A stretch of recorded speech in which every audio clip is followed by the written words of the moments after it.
Salom azizlarim, qalaysizlar? Tuzimsizlar? Men ismim Isa, kanalimga xush kelibsiz. Hozirda men Latviya davlatining Riga shahrida yashayman. Bu yerga student talaba bo'lib kelganman. Bugun dam olish kunimda, bo'sh vaqtlarimda bu orada pizzada ishlayman, pizzaxonada. Shunaqa bugun chiqdim parkka, shunaqa sochlarim chiroyli bo'lib, o'zimga qarab, bilmam xursand bo'lib, настроением, yuz energiyam yaxshi. G'iybatlashkim keldi. Inson qanchalik o'zini yaxshi ko'rish boshlasa, inson o'zi haqida o'ylashni boshlasa va ishlab topgan pulini o'zi uchun, kiyim-kechaklari, sayohatlari uchun sarflasa, hayoti yana ham mazmunliroq, yana ham energiyaga to'la bo'lar ekan. Men o'zimning tajribamdan kelib aytyapman. Chunki bugun nimagadir shu ichimdagi dardlarimni, ichimdagi gaplarimni gaplashkim keldi.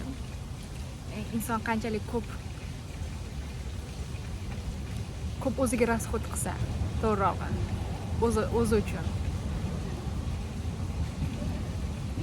yaxshi ko'rgan narsalarini olib bersa o'ziga, masalan magazinga borib kiyim-kechak yoki o'zi yaxshi ko'rgan burger yaxshi ko'raman, burger yoki pizzasini sotib olib yesa, o'zini yana ham yaxshiroq, o'zini yana ham qadrliroq, o'zi uchun o'zini yaxshi ko'rishni boshlaydi. Ya'ni yana gaplashmoqchi bo'lgan mavzuim pul haqida. Pul sizni energiyangizga qarab, hozirgi energiyangizga, hozirgi qilayotgan rasxodlaringiz, hozirgi qilayotgan yashash tarzingizga qarab pul sizga oqib keladi. Qancha ko'proq rasxod qilsam, menda shunaqa, qancha ko'proq rasxod qilsam, qancha ko'proq o'zim yaxshi ko'rgan narsalarga pul ishlatsam, shuncha ko'proq pul kelishni boshlaydi. Bilmayman qanaqasiga. Ishxonamdan yoki chivilla bo'lishi mumkin. Bu energiya. Pulni yaxshi ko'rish kerak. Men o'zim pulni yaxshi ko'raman. Ya'ni kunlik ertalab uyg'onganimda shuni aytishni boshlayman. Pul hayotimga tez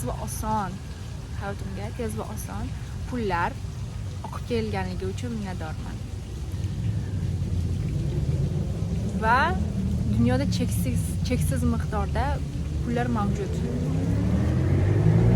Ya'ni oylik 1000, 2000, 5000, 10000 dollar yoki yevro miqdorda pullar hayotimga kirib kelganligidan minnatdorman. Har kuni o'zimga shu affirmatsiyalarni takrorlashda davom etaman. Chunki bu pul energiya, pul mo'l-ko'lchilikdan iborat. Pulni yaxshi ko'raman, pul meni yaxshi ko'radi. Pul hayotimga tez va osonlik bilan oqib keladi. Har doim buni takrorlayman. Bu meni fikrlarim va o'qigan kitoblarimdan olgan fikrlar, albatta. Inson puli bo'lsa, imkoniyatlari ko'payadi. Insonning puli bo'lsa, cheksiz miqdorda niyatlar qila oladi. Orzulariga tez va oson erisha oladi. Pul bu vosita, albatta. Inson puli bo'lsa, yosharadi, chiroyli bo'ladi. Yashashga, hayotga, yashashga energiyasi yuksaladi. Yaxshi yashashni boshlaydi. Yaxshi hayotda yashashni boshlaydi. Sog'lom hayot, sog'lom turmush tarzida yashashni boshlaydi. Va har doim siz ham o'zingiz uchun bo'sh bo'lib qolganingizda yozing yoki takrorlang. Pul hayotimga sınırsız miqdorda oqib kelayotganligi uchun, kirib kelayotganligi uchun minnatdorman. Allohga shukronalik keltiraman.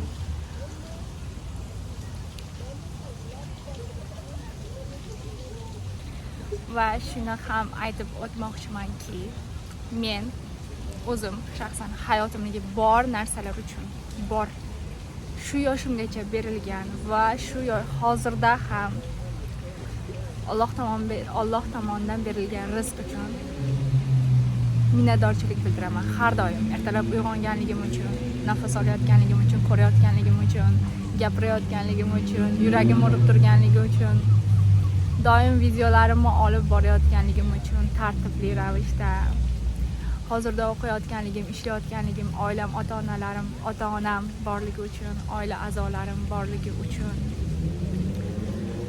va o'zbek tilida gapirayotganligim uchun va O'zbekistonda tug'ilganligim uchun o'zimni yurtimni yaxshi ko'raman.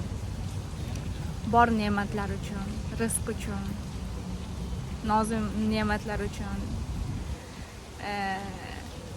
va o'zimni yotgan joyim uchun, kravatim uchun, uyg'onganimda, turganimda hamma narsalarni aytaman, ichimda takrorlayman. Ba'zan og'zaki, ba'zan ichimda o'tadi bu narsalar. Va qanchalik ko'p shukronalik keltirgan sari hayotimdagi mo'l-ko'lchilik pullar ham oqib kelishi, ya o'zim xohlagan niyatlarim, sayohatlarimga ham erishishi osonlikcha hayotimga jalb qila boshladim. Va men bu narsalar uchun va minnatdorchiligimni siz bilan ham bo'lishmoqchiman. Siz ham hayotingizdagi bor narsalarga o'ylab ko'ring. Siz ham mayli qilmasangiz ham o'zingiz bilasiz, faqatgina o'ylab ko'ring. Mana hozir shunaqa chiroyli parkka o'ylanib o'tirib, shu miyamga shu narsalar kelib qoldi. Shuni aytishi, shu fikrlarimni bo'lishi o'yladim va aytdim. Hozir ko'rsataman parkka. Mana shunaqa chiroyli park, yashillik, toza havo toza. O'tirib shularni o'ylayapman-da. Siz ham o'ylab ko'ring hayotingizdagi bor narsalarni. Bugungi fikrlarim video yoqgan bo'lsa va bugungi fikrlarim va bugungi energiyam yoqgan bo'lsa, kanalga obuna bo'ling, like bosing. Xayr.